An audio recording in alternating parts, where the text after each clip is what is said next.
할렐루야. 네. 아시는 대로 예수님의 제자들은요, 예수님 생전에도 예수님을 의심했던 사람들이 있었습니다. 예수님이 볼 때 양의 안 찬 모습들을 많이 보였어요. 예수님을 이용해서 자신의 권력을 잡으려고 했던 제자들도 있었고, 예수님이 안 보이면 자기들끼리 모여서 다투기도 했습니다. 누가 큰 자냐? 우리하고 비슷해요. 아주 비슷합니다. 인간의 본능인 것 같아요. 그리고 정작 가장 중요할 때는 두려워서 도망했던 제자들이었습니다. 다 그랬어요. 그런데 이들이 어느 날 갑자기 돌변해 버렸습니다. 오랜 시간에 걸쳐서 변했다면 설득당한 건데, 말에 의해서 세뇌당한 것인데, 이들은 그렇지 않았고요.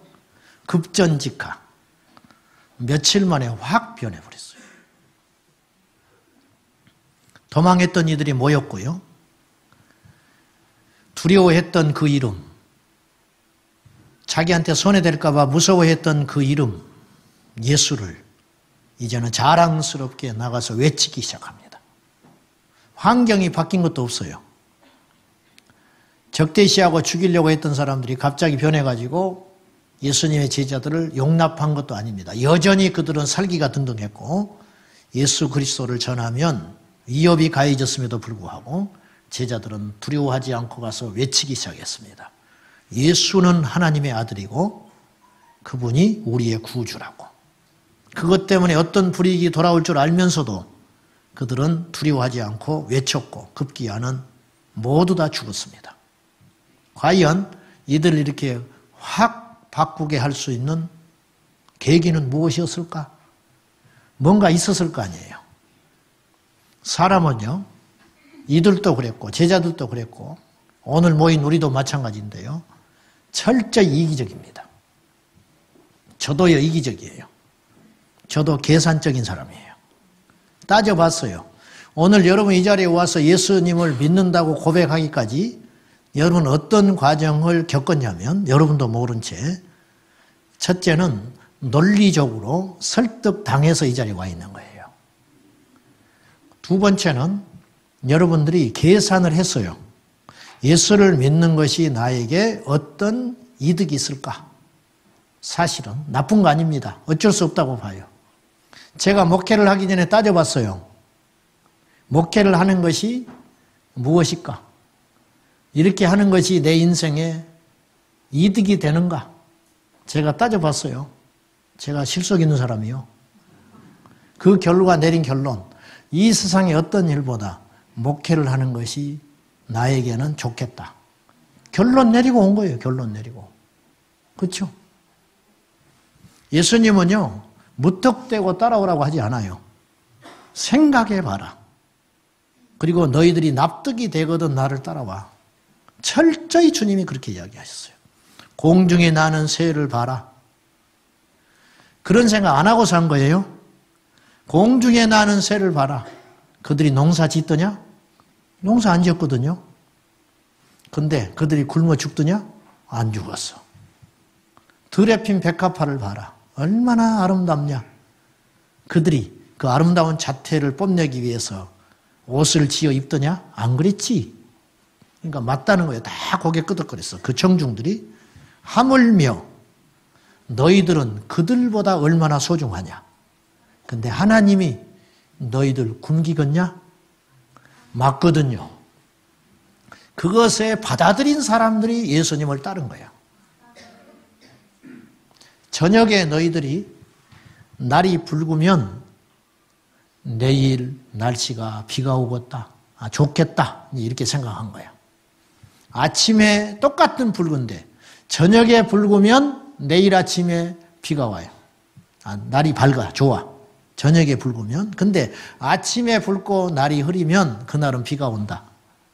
너희들 알지? 다 안다는 거예요. 그 정도는. 왜? 오랫동안 경험했기 때문에. 그런 건 그렇게 잘 알면서 왜 시대의 표적은 모르느냐? 왜 너희들이 죽을 줄을 모르고 너희들이 죽은다 하면 지옥과 천국의 심판이 기다리고 있다는 것을 모르고 있냐? 이 어리석은 인생들아. 정말 중요한 건 왜 몰라? 그렇구나. 우리가 그런 걸 생각 안 하고 살았구나. 생각해 보라는 거예요. 생각해 보라는 거예요. 제자들이 생각했어요. 예수님을 따르고 내게 어떤 불이익과 손해가 오고 심지어는 내 가족이 다 몰살당하는 한이 있어도 내가 예수님을 따르는 것이 내게 이득이 되고 남는 것이라고 여겨졌기 때문에 그 길을 따라갔는데 그렇게 할 수 있었던 동기가 어디에 있었느냐? 부활하신 주님을 본 거예요. 부활하신 주님을. 그러니까 부정할 수 없는 사실이에요. 예수님이 부활했다는 것은 그분의 말이 다 사실이라는 것이고 예수님이 생전에 부활하시기 전에 십자가에 죽기 전에 제자들에게 계속 이야기했어요. 내가 죽는다. 내가 죽었다가 사흘 만에 다시 살아날 거야. 그 말이 무슨 말인지 이해 못했을 것 같아요. 분명히 그랬을 거예요. 근데 그분이 말한 대로 이루어졌어요. 그분이 말한 대로 이루어졌다는 것은 그분이 진짜 하나님의 아들이라는 것이고 그분이 하나님의 아들이라는 것이 맞다면 그분을 따르는 것은 결코 우리 인생에서 후회될 일이 아니라 가장 확실한 보장받는 길이었다. 이것이 확신이 섰을 때 제자들은 거기에 자기의 전생애를 걸었다는 거예요. 왜 예수를 믿는데 우리가 안 변할까요? 하나님을 안 믿는 거지요. 여러분 정말 하나님이 계신 걸 믿는다면 힘든 게 문제며 바쁜 게 문제며 시간이 없다는 게 문제입니까? 그 모든 것은 핑계거리에 불과해요. 다 거짓말이에요. 교회에 왔더니 사랑이 없다. 나를 친절하게 맞이해 주지 않는다. 그래서 교회를 떠나는 사람이 있다 칩시다. 그 사람은 하나님 안 믿는 사람이에요. 하나님이 정말로 믿어진다면 그깟 일로 믿음 버릴 수 없습니다. 절대 못 버립니다. 예수를 믿은 지가 언젠데 아직도 담배를 못 끊는 사람이 있다. 왜 그러냐? 하나님의 존재가 믿어지지 않는 거예요. 결국은 그런 식으로 교회를 다니다가는 어려움이 없고 좋은 일이 있을 때에는 계속 믿음 생활을 하겠지만은 병도 낫고 부자도 되고 자식들도 잘 돼가고 그럼 믿음 버릴 일 없어요. 와, 나 예수 믿으니까 너무 좋더라. 그렇게 자랑할 거예요. 어느 날 내 뜻대로 인생이 풀리지 않을 때 그때는 가차없이 더 큰 신을 쫓아갈 거예요. 왜냐? 하나님의 살아계심을 믿지 않았기 때문에. 이런 일들이 오늘날 교회 안에서 한국교회 안에서 숱하게 일어나고 있습니다. 고린도전서 15장에는 바울이 예수님의 부활에 대하여 증언하는 장면이 나옵니다. 고린도전서 15장, 고린도전서는 예수님이 부활 승천하신 후에 약 20년 후에 기록을 했습니다. AD 33년에 부활 승천했다고 하고 1, 2년의 차이는 있어요. 그 뒤로 세월이 흘러 55년에 바울이 고린도 교회에 편지를 보내면서 무슨 이야기를 하느냐면 예수님이 부활했을 때 그 부활하신 예수님을 만난 사람들이 있었다. 첫째는 베드로, 그리고 12제자, 그리고 500여 형제, 500명의 사람들이 모여 있을 때 동시에 부활하신 예수님이 그들을 만나주셨다고 이야기해요. 한두 사람이 예수님을 봤다 그러면 그건 환상 본 거예요. 잘못 본 것일 수도 있어요. 너무 그분을 사랑하다가. 근데 500명이 동시에 환상을 볼 수는 없습니다. 그리고 바울이 이렇게 이야기해요. 그 중에 만삭되지 못한 죄인된 나를 우리 주님은 부활하셔서 찾아오셔서 나를 만나주셨다. 그리고 이렇게 이야기합니다. 예수님 부활을 목격한 후에 20년의 시간이 흘렀지요. 그 20년의 시간이 흘렀는데 그 중에 500명이 동시에 봤으니까 그 중에 대다수는 아직도 살아있다. 일부는 죽었어. 나이 먹고 죽든지 핍박을 받아 죽든지. 근데 대다수는 아직도 살아있다. 나는 그 사람을 지금도 만나고 있다. 그런 뜻이에요. 예수의 부활을 목격한 사람들. 그 사람들이 지금도 존재한다. 고린도전서를 쓸 당시에 있다는 거예요. 그러니 어찌 우리가 예수를 떠나겠냐. 이제 이 말이에요.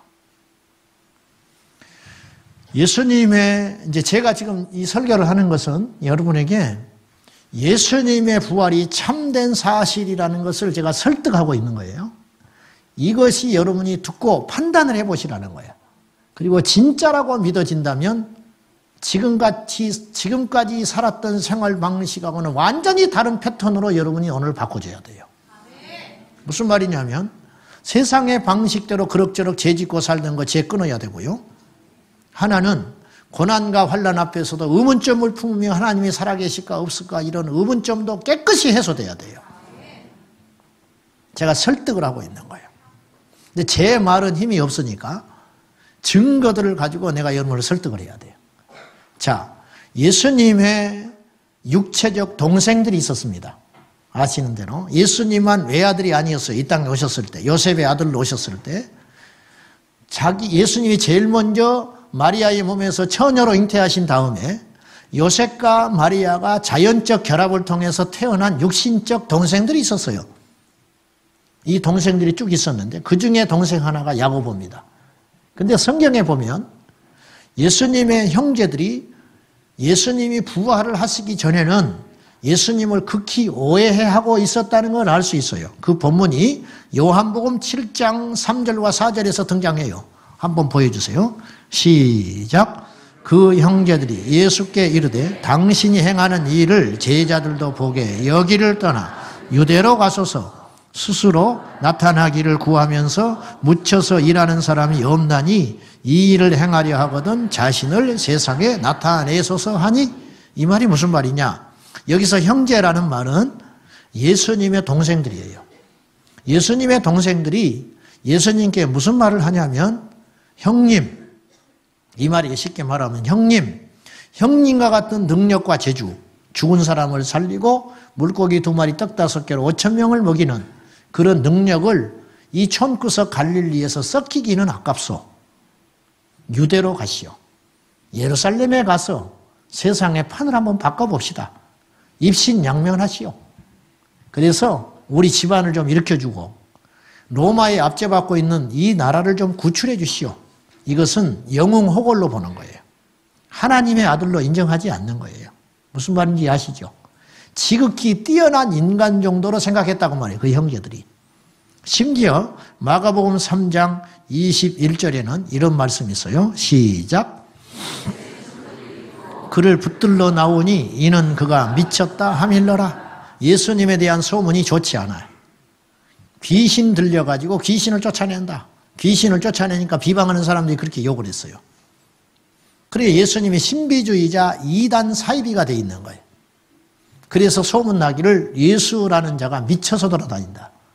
그러니까 창피하잖아 가족들이. 그래서 친족들과 함께 예수님을 붙들러 왔다는 거예요. 이 정도 되니까 예수님을 정확히 알고 있는 거예요? 모르는 거예요? 오해하고 있는 거지요. 지극히 인간으로 생각하는 거 아니에요? 그랬던 이들이 변합니다. 갑자기 변해버려요. 어떻게 변했냐? 사도행전 1장 14절에 보면 여자들과 예수의 어머니 마리아와 예수의 아우들이 함께 모여서 기도합니다. 그리고 성령 받아요. 이들이. 도망가지 않고요. 흩어지지 않고요. 죽을 각오를 하고 이들이 모여들어요. 생전에도 예수님에 대해 이렇게 오해하고 잘못 알고 있었던 동생들이 모여가지고 기도를 한다. 어떤 사건이 있었던 거예요. 부정할 수 없는 어떤 사건. 하나님의 아들이라고 인정할 수밖에 없는 어떤 하나의 큰 사건이 발생했다. 죽은 사람 살린 것은요, 구약의 선지자들도 했어요. 그러니까 이건 특별히 다른 점이 아니에요. 이 시대에도 능력 있는 종들은 죽은 사람 살려요. 귀신도 쫓아내요.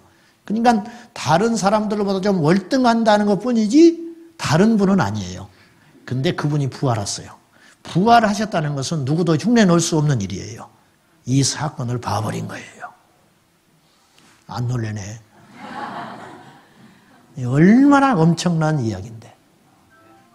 예수께서 부활하신 것이 참이라면 이 인류사 속에서 엄청난 대변혁이 일어나야 돼요. 그래서 마귀는 이 복음을 듣지 못하게 할 뿐만 아니라 이 복음을 동화 속의 이야기로 전락시키는 전략을 쓰고 있는 거예요. 아십니까? 어떤 위인 종교 창시자도 그들의 무덤이 있다는 거 아십니까? 그 무덤이 있고 사리가 있고 뼈가 있어요. 그러나 예수님의 무덤은 비어 있었습니다. 없었어요. 없었어. 예수님의 무덤이 당신의 육신에 뼈가 있었다면 마귀는 반드시 그걸 발굴해가지고 사람들에게 보여서 우리 신앙이 헛것인 것을 선동했을 거예요. 그러나 없어요. 자, 다른 사람은 몰라도요, 가족은 못 속여요. 무슨 말인지 아시죠? 제가 여러분을 속여먹기는 쉬워. 설교만 번듯하게 하면 되니까. 근데 우리 가족은 못 속여요. 우리 애는 저를 그렇게 생각 안 해요. 제가 시골 목요에 가서 설교하면 예배가 안 됩니다. 왜냐? 절대 이들이 하나님의 말씀으로 못 들어요. 아멘은 엄청 해요. 기특하다고. 힘내라고. 막 아멘을 해버려가지고 설교를 진행을 못해요. 설교를 진행 못한다고. 기특하다는 거예요. 저렇게 커가지고 목사가 돼서 설교한다고.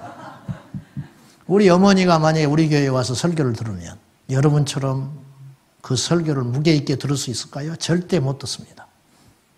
무슨 말씀하시는지는 알 거예요. 그래서 선지자는 고향에 가서 환영받지 못해요. 예수님도 고향 땅에 가서는 멸시받았어요. 우습게 여겼어요. 저거 아무리 똑똑하고 잘나고 기적을 행하고 다녀도 우리가 아는 요셉, 목수쟁이 요셉의 아들 아니냐? 무시한 거예요. 그런데 그의 가족이 확 돌변했다는 거. 야고보는 성경에 사도행전에 순교한 야고보 말고 그건 제자 야고보고 예수님의 동생 야고보가 사도행전 15장에 등장하는데 이 사람은 예수님이 부활 승천하신 후에 초대교회의 지도자가 됩니다. 지도자. 바울과 베드로와 함께 그랬는데 히브리서 다음에 기록되어 있는 야고보서를 쓴 사람이 그 야고보입니다. 예수님의 동생 야고보. 거기서 야고보는 예수 그리스도를 우리 주님이라고 표현을 합니다. 형님을 갖다가 주님이라고 그래요. 왜? 그분은 자기 형이 아니에요. 부활하신 하나님의 아들.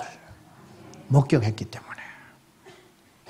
그리고 역사학자 요세푸스에 의하면 성경에는 예수님의 동생 야고보가 순교했다는 내용이 안 나와 있지만은 역사학자 요세푸스에 의하면 예수님의 동생 야고보는 성전에 예수님을 전하다가 잡혀가지고 성전 꼭대기에 올라가서 집어 던져버려요. 근데 중상을 입었는데 죽지가 않아. 죽지 않은 야고보가 일어나서 피 흘리면서 주님께 기도를 합니다. 그것을 본 군중들이 화가 나서 돌로 때려 죽입니다. 죽을지언정 예수 그리스도를 부정하지 않았던 그 믿음은 과연 어디서 온 것인가? 그건 이것입니다. 그분의 부활을 경험했기 때문입니다. 그러면 예수님의 부활을 기록한 책은 성경이 유일무이해요. 성경밖에 없어. 그 성경이 거짓이면 부활이 거짓이죠. 성경이 진짜라면 부활은 진짜입니다. 여러분이 들고 다니는 이 성경책이 진짜일까요? 가짜일까요? 그러면 우리는 진짜라고 믿는데 이것도 객관적인 증거가 필요해요. 우리가 진짜라고 우겨서 진짜 되는 게 아니에요. 증거를 찾아봐야 돼요. 첫째, 성경이 진짜라고 말할 수 있는 이유. 성경은 놀랍게도 일관성 있는 책이에요. 무슨 말이냐? 성경은 66권의 책으로 되어 있는데 66권이 하나로 모아졌는데 이게 어느 하루아침에 뚝 떨어진 게 아니고 각자 자기의 신앙 고백, 각자 자기가 만난 하나님 그것을 남겼어요. 본능적으로. 옛날에는 종이가 없었으니까 파피루스나 양피지에 두루마리로 남긴 거예요. 이것을 모아서 취합을 해보니까 놀라운 일이 벌어졌는데 나중에 한 권의 책으로 만들려고 100년에 걸쳐서 사도들이 회의를 했는데 이게 보통 일이 아니니까 얼마나 중요한 일인지를 알기 때문에 장래의 기독교 신앙을 운명지을 수 있는 일인 걸 알기 때문에 이렇게 심사숙고하고 책을 66권을 한 권으로 모았는데, 그래서 모세, 창세기부터 요한계시록까지는 역사가 얼마나 기냐면 쓴 저자들의 시간이, 모세가 지금부터 3,500년 전에 창세기를 쓴 거예요. 사도 요한은 AD 100년에 요한계시록을 썼어요. 95년에. 그러니까 약 1600년에 걸친 거예요. 1600년 동안 40여 명의 저자가 확실치 않는 책도 있어요. 히브리서는 누가 썼는지 몰라.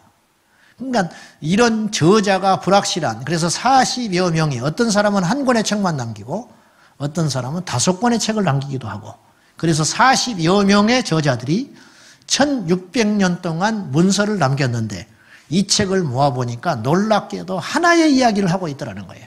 이해가 되시나요? 있을 수 없는 일이야. 이건 있을 수 없는 일이 벌어진 거예요. 하나의 이야기가 나와 있는데 그건 뭐냐? 메시아, 하나님의 아들에 대해서 이야기하더라는 거예요. 무슨 말이냐? 구약 성경은 오실 구원자 예수에 대한 이야기로 결국은 요약이 돼요. 그분을 기다려라. 그래서 아브라함은 그 약속을 받고 내 후대를 통하여 메시아가 날 걸 믿음으로 믿다가 죽은 거예요. 그래서 그 믿음으로 구원받은 거라. 이것이 구약의 4000년 역사. 구약은 하나님께서 창세기 3장 15절과 16절에 약속하신 여인의 후손이, 우리는 다 남자 여자의 후손이에요. 엄청난 이야기예요, 여러분. 여인의 후손이라는 말도. 여자의 후손은 오직 한 분이 유일한데 예수 그리스도. 이 여자의 후손은 후대에 이사야 선지자에 왔을 때, 이사야 선지자는 예수님이 이 땅에 태어나시기 전 600년 전의 사람인데 무슨 말을 했냐면 처녀의 몸에서 아이가 날 것이라. 창세기 3장 15절 16절과 맥이 같아요. 여인의 후손, 처녀의 몸. 그리고 나서 600년 후에 예수께서 이 땅에 초림하신 거예요. 구약의 역사가 4000년 역사인데, 아담부터 예수님 오실 때까지가, 이 4000년 역사는 오실 구원자 예수에 대한 기다림에 대한 이야기예요. 그리고 사복음서, 예수님의 일대길리로 간 사복음서는 오신 예수님에 대한 이야기. 예수님이 이렇게 했고 저렇게 했고 이런 말씀을 하셨다. 그리고 신약 교회가 탄생한부터 지금까지는 어떤 시대냐면 다시 오실 예수님을 기다리고 있는 거예요, 지금. 이 성경은 놀랄 만큼 이런 일관성이 있는 책이다. 여러분, 우리 예수 그리스도는 부활하셨고 승천하셨고 그 주님은 다시 오십니다. 구약의 사람들이 다시 예수님의 초림을 기다린 거예요. 어떤 사람은 비웃고 있었고 어떤 사람은 기다리고 있었어요. 기다린 믿음의 사람들만 구원받은 거야. 믿음으로 기다렸던 사람들. 자기 당대에는 예수님을 못 보고 죽었어요. 예수님을 본 사람들도 있어서 제자들처럼. 우리처럼 기다리고 있는 자들도 또 있는 거예요. 그 모두는 하나의 믿음, 예수 그리스도에 대한 믿음, 그 믿음으로 구원받게 되는 것입니다.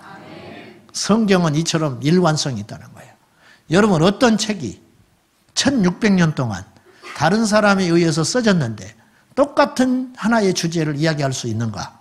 이건 왜 가능하냐면 그 책을 쓰신 분이 성령이시기 때문에 그래요.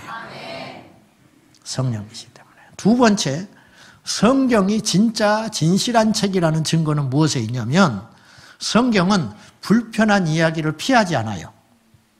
성경은 과장되거나 왜곡되거나 추가되거나 뺀 것이 없는 책이야. 무슨 말이냐면 유대인들이 지금도 이스라엘 백성들이 제일 자기들이 국부처럼 여기는 존재가 두 사람이 있는데 아브라함과 바로 다윗이에요. 거기 한 사람 더 추가하면 모세가 되겠어요. 이 세 사람은 다 흠결이 있는 사람들이에요. 여러분 이거 아십니까? 역사의 기록이라고 하는 것은 훗날에 성경을 편집을 했고 거짓으로 조정을 했다면 반드시 자기 유리할 대로 성경을 조작을 해요. 승자 독시 원칙에 의해서 역사는 승자에 의해서 역사가 왜곡됩니다. 세종대왕이라고 좋은 일만 있었을까요? 세종대왕도 분명히 실수한 거 있었을 거 아니에요. 근데 후대에 영웅 만든 거예요. 아브라함이 흠결이 나와요. 믿지 못해서 자기 아내를 누이라고 속이는 이야기, 부끄러운 이야기가 나와요. 그걸 피해가지 않아요. 모세는 살인자였고 이방 여인을 아내로 첩으로 둔 사람이었어요. 얼마나 부끄러운 이야기예요. 다윗, 우리아의 아내 밧세바를 간음한 사건을 성경은 기록하고 있어요. 만약에 후대의 성경을 편집을 했다면 이 이야기 빼버립니다. 저는 빼겠어. 근데 그걸 싣고 있다는 것은 성경이 사실이라는 거예요. 베드로, 초대교회 산물이 신약성경이라면 베드로의 부끄러운 이야기 빼야 돼요. 왜냐? 베드로는 초대교회의 영웅이기 때문에. 근데 베드로는 예수님을 3번 모른다고 부인했던 부끄러운 과거를 그대로 싣고 있어요. 뭘 말하는 것입니까? 성경은 진짜 참된 책이다. 그 성경이 우리에게 증언하기를 예수께서 부활하셨다고 이야기해요.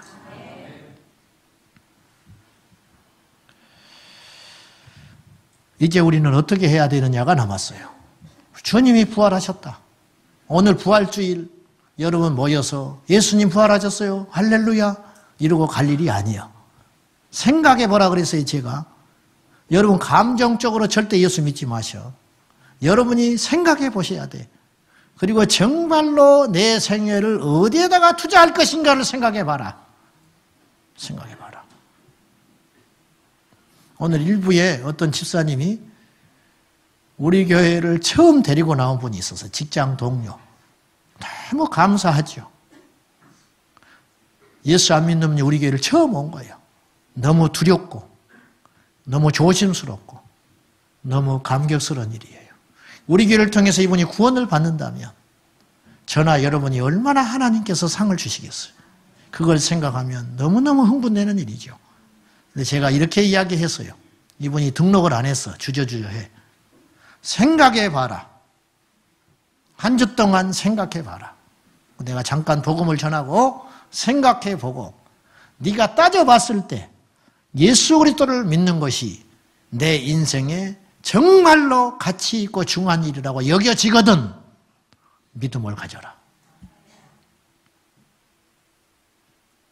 그래야 돼요. 그래야 돼요. 이분이 전도를 해온 사람이 있기 때문에 내가 안심하고 돌려보낸 거예요. 이 사람을 끈을 통해서 붙잡을 수 있기 때문에. 만약 혼자 왔다면 내가 그렇게 말하지 않았지요. 여러분 생각해 보세요.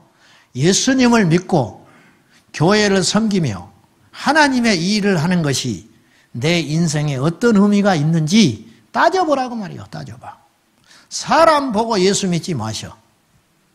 누가 뭘 하라 해서 하지 마세요. 어쩔 수 없이 하지 마세요. 그건 못할 일입니다. 한두 번이지 절대 못해. 누구 얼굴 봐서 내 체면 봐서 그건 오래 못해요. 절대 그렇게 믿음 생활 어리석게 하지 마시오. 곰곰이 생각해 보세요. 정말 하나님이 살아계시고 그분이 부활하셔서 나도 장차 부활할 자라면 나는 어떻게 인생을 살아야 하는지 고민해보라. 그리고 그 확신이 서거든 전부를 걸어라. 전부를. 첫째로 우리는 도마의 전철을 밟아서는 안 돼요. 오늘 본문의 도마는 의심했던 제자의 대명사. 그렇죠? 예수님이 부활하셔서 오셨는데 그 자리에 하필 도마가 없었어요. 다른 제자들은 부활하신 주님을 다 보고 흥분한 거예요. 와, 한번 생각해 보세요. 이게 얼마나 엄청난 일인지. 우리의 결정이 틀리지 않았구나. 하나님이 우리를 이렇게 사랑해 주는구나. 우리는 선택받은 자구나. 이런 영적 자부심이 일순간에 패배자에서 승리자로 확 바뀌어버리는 거예요. 그렇죠? 와, 나 죽어도 좋다 이제. 주님이 정말 살아나셨네. 나 이분을 위해서 죽을 수도 있어. 이제 막 그런 난리가 난 거예요. 도마가 뒤늦게 나타났어. 예수님 다시 가신 다음에. 우리 예수님을 봤다. 부활하신 주님을. 그래? 그러면 좋겠지만 나는 안 믿어지네. 내 손가락으로 그분의 찢어진 옆구리에 넣어보기 전에는 구멍난, 예수님 십자가에 못 박였으니까 그 구멍난 그 손바닥에 내 손가락을 집어내기 전에는 안 믿어져, 나는. 당연한 이야기예요. 말로는 내가 못 믿겠다는 거예요. 주님이 그 자리에 안 계셨지만 그 소리를 듣고 계셨어요. 다시 주님이 오십니다. 도마야, 네가 그렇다면서 넣어봐. 내 옆구리에 손 넣어봐. 내 구멍난 손바닥에 네 손가락 넣어봐. 그리고 의심하는 자가 되지 말고 믿는 자가 되어주려무나. 도마가 얼마나 당황했을까? 얼마나 부끄러웠을까? 믿음은 세 종류가 있어요. 첫째, 보고도 안 믿는 사람. 바로 왕이 그랬어요. 홍해가 갈라졌습니다. 멀쩡한 바다가 갈라졌어요. 하나님이 하신 일이죠. 누가 봐도. 물이 넘실넘실 하는데 가운데가 길이 확 뚫려가지고 천연 수족관이 보이는 거예요. 그러면 이스라엘 백성들을 쫓아가면 안 돼요. 근데 바로는 그걸 보고도 이스라엘 백성들을 잡겠다고 뛰어들어간 거예요. 군사들이 다 수장됐어요. 병난 사람이 있어요. 예수 믿고. 근데 안 믿어. 교회 떠난 사람이 있어요. 병 났는데 예수 떠나. 보고도 안 믿어. 두 번째, 보고서야 믿는 사람이 있어요. 도마처럼. 보고 믿었잖아요. 근데 주님은 말씀하셔요. 보고 믿는 것은 믿음이 아니다. 보고 믿는 것은 아는 거예요. 아는 거. 세 번째 믿음이 있는데 보지도 않고 믿는 자들이 있다. 그 사람은 복되다. 우리는 보지 않고 믿었어요. 예수님 부활 못 봤지요. 오직 하나에 근거한 거예요. 말씀. 말씀을 듣고 믿는 자가 진짜 믿는 자예요. 100만 원만 빌려줘. 나 집에 100만 원인데 곧 갖다 줄게. 에이, 갖고 와봐. 갖고 와봐라 그래. 그리고 100만 원 갖고 오면 믿는 거지요. 이 사람은 안 믿는 거예요. 내가 100만 원 곧 갖다 줄 테니까 집에 있는데 바빠서 못 가져왔으니까 내가 곧 갖다 줄 테니까 줘봐. 그래? 자네가 말하는 건 내가 믿지. 그리고 100만 원을 줬어요. 영수증도 없이. 믿는 거예요. 믿으면은 행동이 따라요. 믿으면은. 노아가 약속만 받았어요. 아직 되어지지 않는 일에 대하여 약속을 받았다고 그래. 노아가 방주 지어라. 노아는요 얼마나 위험한 일을 했냐면요. 하나님의 말씀 한마디에 자기 전부를 걸어버렸어요. 방주를 지어라. 그걸 지었어요. 80여 년 동안. 이게 믿음이라는 거예요. 그리고 그 믿음으로 결실을 맺었는데 구원받았어요. 백부장이 자기 종이 병들어 죽어가요. 예수님께 왔습니다. 내 종이 병들어가니 고쳐주십시오. 내가 가서 고쳐줄게. 오지 마세요. 말씀만 하셔도 충분합니다. 어떻게 예수님 같은 분이 우리 집에 옵니까? 오지 마십시오. 나는 말씀만 하셔도 나을 걸로 확실히 믿습니다. 예수님 깜짝 놀라버리는 거예요. 이만한 믿음을 내가 유대인들한테도 보지 못했다. 이스라엘 백성들도 이런 믿음은 없더라. 아직 되어지지 않는 일에 대하여 미리 믿었다. 이것이 믿음이에요. 우리는 천국에 아직 못 갔어요. 부활도 아직 못했어요. 근데 어떤 믿음을 가지고 살아야 되느냐? 천국에 갈 자처럼 믿어라. 부활할 자처럼 살아라. 그것이 믿음이다. 그래서 두 번째 고린도전서 15장 58절 말씀하시기를 한번 읽어봅시다. 시작. 그러므로 내 사랑하는 형제들아 견실하며 흔들리지 말고 항상 주의 일에 더욱 힘쓰는 자리 되라. 이는 너희 수고가 주 안에서 헛되지 않은 줄 압니다. 흔들리지 마라. 할렐루야. 흔들리지 마세요. 흔들리면 안 돼. 아무개 때문에 뭐 어째서 저째서 예수를 떠나면 안 돼. 흔들리지 말아라. 교회 오다가 교통사고 났어. 흔들리지 마라. 내 새끼 교회에 왔는데 시험에서 떨어졌어. 흔들리지 마라. 이해할 수 없는 상황들이 앞으로 우리에게 펼쳐질 수 있지만 견실하여 흔들리지 말고, 두 번째, 주의 일에 더욱 힘쓰는 자가 되어라. 제가 아까 말했어요. 사람 보고 주의 일 하지 마라. 저는 제 나름대로 일을 하고 내 상급을 하나님께 받는 것이고, 여러분도 여러분 각자에서 전도하고 봉사하고 기도하고 믿음 생활한 결과들을 주님 앞에 가서 그대로 받는 거예요. 욕해도 좋아. 제가 어느 때 이런 생각 많이 해요. 내가 하나님 앞에 가서 심판대 앞에 설 것이다. 그때 나는 어떡하지? 나는 어떡하지? 부끄러움 안 당해야 되는데. 나는 잘 모르겠어. 솔직히. 제가 고백했죠.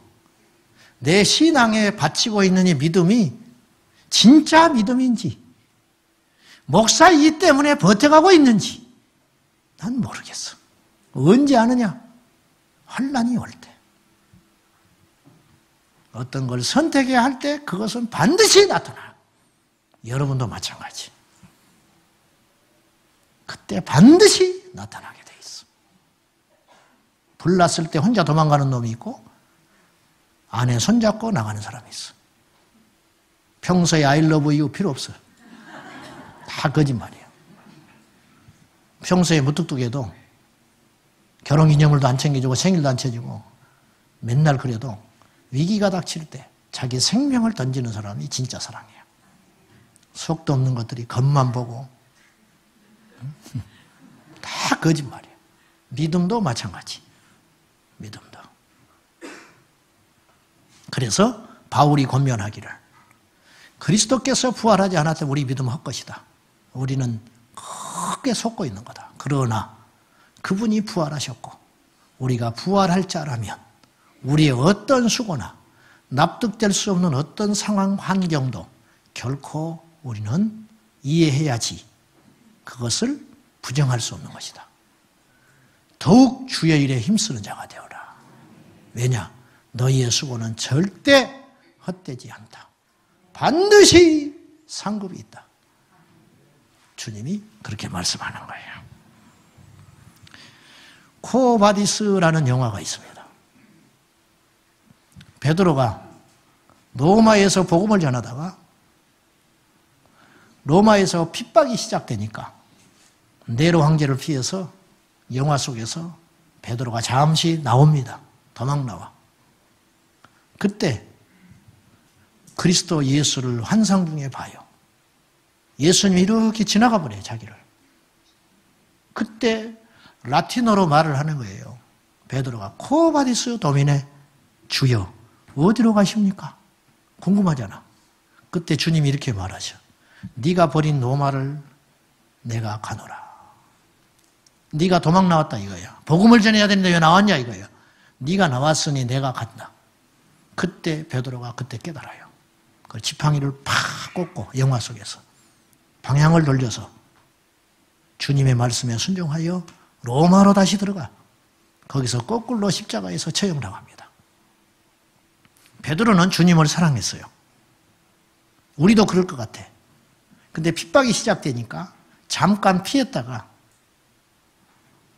여차하면 다시 가서 복음을 전해야지. 우리가 그런 생각할 수 있잖아요. 누구든지 저도 그럴 것 같아. 근데 주님의 뜻을 알았어요. 내가 도망갈 때가 아니구나. 그리고 순종할 수 있었어요. 사랑하고 알았지만 힘이 없다면 무너져요. 근데 베드로는 힘이 있었어. 주님을 위해 죽을 수 있는 성령의 충만함이 있었어요. 그래서 로마로 간 거예요. 우리가 하나님을 다 믿어요. 이 자리에 다 믿으니까 이 자리에 오셨어요. 근데 오른밤을 맞으면 왼밤은 돌려드리기가 어려워. 하나님도 믿고 천국도 있는 게 믿어지지만 주님의 일을 하기가 어려워. 왜 그러냐? 우리 안에 내적인 힘이 필요하다. 용서할 수 있는 힘, 사랑할 수 있는 힘, 기도할 수 있는 힘, 전도할 수 있는 힘, 환난과 풍파 속에서 무너지지 않는 힘이 필요한데 그 힘이 없기 때문에 알고도 무너져요. 그 힘을 길러야 부활할 자처럼 살 수 있어요. 이 부활의 아침에 여러분, 저와 여러분이 다시 한번 결심하는 바는 부활할 자처럼 살아라. 천국에 갈 자처럼 행동해라. 이것이 믿음이에요. 가난해도 병들어도 시련이 와도 이해할 수 없는 고난 앞에서도 나는 시시하게 살지 않으리라. 왜? 나는 천국에 갈 자이기 때문에, 나는 부활할 자이기 때문에 없는 자를 없이 여기지 아니하고 강한 자 앞에 비굴하지 아니하고 연약한 자를 무시하지 아니하며 어떤 잘난 사람 앞에서도 그 영혼을 불쌍히 여길 수 있는 이 힘은 과연 어디서 오는가? 참된 신앙. 사랑하는 여러분, 이 부활의 영으로 여러분에게 충만하시기를 축복합니다. 기도하십시다. 하나님 아버지, 우리는 어떤 사람들입니까? 부활할 사람들입니다. 우리는 천국에 갈 사람들입니다.